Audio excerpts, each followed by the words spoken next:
Line में जब भेड़ी लेके चले तब गावे आ गाय के कहे का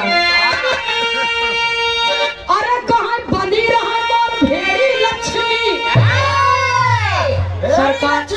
सरकारी नौकरी लागे न लागे, हाँ भेड़ी जिंदाबाद तो है। भारत तो बहु रहिया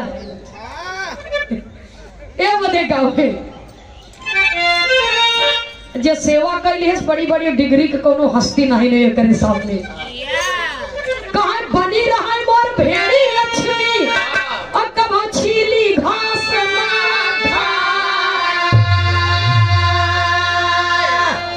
चाहे एक भेड़ी रखा चाहे 1000 भेड़ी रखा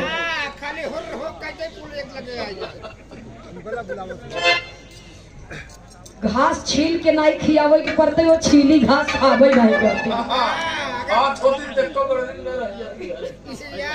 भैया हो अगर खाव ले तो भेड़ी पोके लगे इसलिए लिखा गया कहाँ यार जियत रहा वाला ही काम में आवे हमारे और कबो कबो ठंडी मारे कमरी दे हो। अच्छा ये सही चीज है, भेड़ी के बार न हो तो जाड़ा में ऊनी कपड़ा भरे मर जाते मलई। तो धन्य हो भेड़ी मावा, तो हर बार बिकात हमार सब तो कुछ ना है बिकात।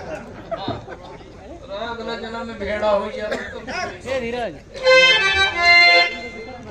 तब गाँव है कहा दीदी